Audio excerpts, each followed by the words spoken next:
दिन के 12 बज रहे थे, लेकिन सोहन अभी भी सो रहा था। उसकी माँ सुमित्रा ने आवाज दी। उठ जा बेटा, देख सूरज सर पर चढ़ाया है, कब तक सोता रहेगा। लेकिन सोहन पर कोई असर नहीं हुआ। वह चादर से मुंह ढककर दोबारा सो गया। कुछ देर बाद उसे खाने की खुशबू आने लगी। दाल में तड़का लगते ही उसे जोर से भूख लगने लगी। सोहन उठा और सीधा माँ के पास रसोई में पहुंच गया। माँ क्या बनाया है? पहले जाकर नहा, फिर आना रसोई में। दाल चावल बनाए हैं। दाल चावल सोहन को बहुत पसंद थे। वह फटाफट आंगन में गया और हैंडपंप से बाल्टी भरने लगा। इसी बीच उसे याद आया कि उसने दांत तो मांजे ही नहीं। उसने फटाफट मंजन लेकर दांतों को रगड़ लिया और मगा साबुन लेकर बैठ गया नहाने। जल्दी से नहाकर कपड़े पहनकर रसोई में पहुंच गया। तब तक खाना तैयार हो चुका था। माँ ने खाना परोस दिया। खाना बहुत ही स्वादिष्ट बना था। सोहन ने भरपेट खाना खाया। वह खाना खाकर उठा तो माँ ने टोक दिया। अब कहाँ चल दिया? माँ लगता है खाना कुछ ज्यादा ही खा लिया। बहुत तेज नींद आ रही है। मैं तो सोने जा रहा हूँ। हे भगवान, अभी 1 घंटे पहले ही तो सोकर उठा है। तुझे बस सारा दिन यही काम है, उठो, खाओ और सो जाओ। तुझे पता है तेरे पिता खेत में कितनी मेहनत करते हैं, तब हमें 2 वक्त की रोटी मिलती है। कुछ नहीं तो जाकर उनकी मदद ही कर दिया कर। उनके लिए खाना ले जा, मैं अभी तैयार कर रही हूँ। सोहन पर तो जैसे दुखों का पहाड़ टूट पड़ा। माँ, तुम्हें पता है इतनी धूप में पहले एक बार मैं खाना देने गया था, आकर कितना बीमार पड़ गया था। तुम ही चली जाना, मैं तो सोने जा रहा हूँ। सुमित्रा को बहुत गुस्सा आया। इससे पहले वह कुछ कहती, सोहन तेजी से अपने कमरे में जाकर सो गया। सुमित्रा खाना लेकर खेत पर पहुंची। कबीरदास बहुत मेहनत से खेत पर काम कर रहे थे। सुनो जी, पहले खाना खा लेते। अरे तुम इतनी धूप में क्यों परेशान होती हो? सोहन के हाथ से खाना भेज देती। हमारे तो भाग्य ही फूट गए हैं, ऐसा आलसी बेटा मिला है। बस खाता है और सो जाता है। भगवान जाने इस लड़के का क्या होगा। चिंता मत करो, एक दिन सब ठीक हो जाएगा। सोहन के माता पिता सोहन की आदत से बहुत परेशान थे। वह कोई भी काम नहीं करता था, बस सारा दिन सारी रात सोता रहता था। एक दिन सोहन के पिता ने कहा, बेटा, मैं खाद और यूरिया लेने शहर जा रहा हूं। 2 दिन लग जाएंगे। फसल तैयार होने वाली है। तू सुबह खेत पर चले जाना और सारा दिन वहीं रहना। शाम को खाना खाकर रात को वहीं सोने चले जाना। कहीं कोई जानवर खेत में न घुस जाए या कोई और हमारी फसल को नुकसान न पहुंचा दे। पिताजी, मुझसे ये सब नहीं हो पाएगा। आप माँ को बोल दीजिए। नालायक, खेत की देखभाल आदमियों का काम होता है। अगर मुझे पता लगा तू खेत पर नहीं गया या फसल को नुकसान हो गया तो तेरी खैर नहीं।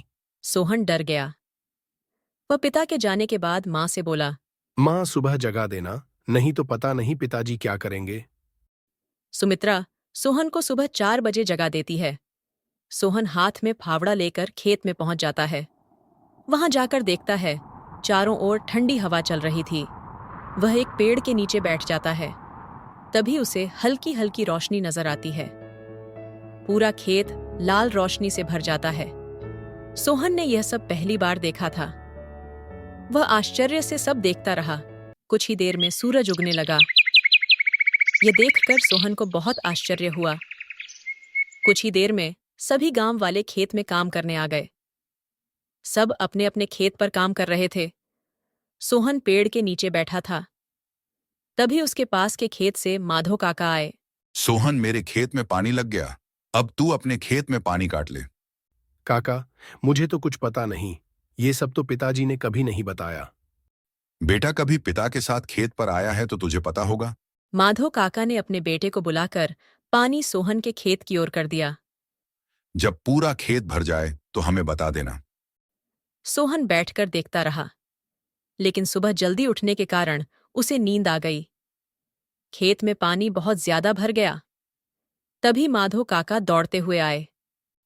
नालायक यहां सोने आया था। अपने पिता की सारी मेहनत बर्बाद कर दी। सारी फसल नष्ट हो गई। सोहन हड़बड़ाकर उठा। उसका खेत पानी से लबालब भरा हुआ था। माधो काका ने जल्दी से पानी दूसरी ओर काटा, लेकिन तब तक बहुत देर हो चुकी थी। लगभग आधी फसल खराब हो चुकी थी। काका, अब कुछ नहीं हो सकता क्या? नहीं बेटा, तैयार फसल का ध्यान बच्चे की तरह रखना पड़ता है। समय से पानी देना, खाद देना, जानवरों से बचाना। इसीलिए हम दिन रात खेत पर रहते हैं। अब तो भगवान ही मालिक है। सोहन पेड़ के नीचे बैठा रोता रहा। दोपहर को सुमित्रा खाना लेकर आई। उसे सब पता लगा तो उसने भी सोहन को बहुत डांटा। शाम को सोहन घर नहीं आया, न ही उसने खाना खाया। उसकी भूख प्यास नींद सब उड़ चुकी थी। अगले दिन जब कबीरदास घर वापस आए तो उन्होंने सोहन के बारे में पूछा। सुमित्रा ने सारी बात बता दी। कबीरदास सब छोड़कर दौड़ते हुए खेत पर पहुंचे। उन्होंने देखा सोहन पेड़ के नीचे बैठा रो रहा था। आधी फसल खराब हो चुकी थी। पिताजी, मुझे माफ कर दीजिए। मेरे आलस ने इतना बड़ा नुकसान कर दिया। आप चाहें तो मुझे पीट लीजिए। नहीं, तुझे मारने से फसल ठीक नहीं होगी। वादा कर आज के बाद कभी आलस नहीं करेगा। चल, अब घर चल, वहीं बात करेंगे। दोनों घर आ जाते हैं। सोहन की आंखों से अब भी आंसू बह रहे थे। सुमित्रा ने उसे खाना दिया, लेकिन उसने नहीं खाया और वह अपने कमरे में जाकर रोने लगा। जी अब क्या होगा? आधी फसल तो बर्बाद हो गई। सुमित्रा, कोई घाटे का सौदा नहीं है। आधी फसल देकर अगर बेटा सुधर गया तो यही काफी है। कबीरदास ने सोहन को बुलाया। बेटा, अब तो नुकसान होना था, हो गया। अब हमें कल से आधे खेत की फसल उखाड़कर दोबारा बोनी होगी। पिताजी, आप बाकी आधे खेत में खाद यूरिया लगाकर उसे काटने का इंतजाम कीजिए। मैं इस पर अकेले काम करना चाहता हूं। अगले दिन सुबह 4 बजे सोहन अपने पिता के साथ खेत पर पहुंच गया और पिता के बताए अनुसार खेत पर काम करने लगा। 4 महीने कठिन परिश्रम करने के बाद नई फसल कुछ बढ़ती हुई दिखाई देने लगी। सोहन अब एक कर्मठ, मेहनती इंसान बन चुका था।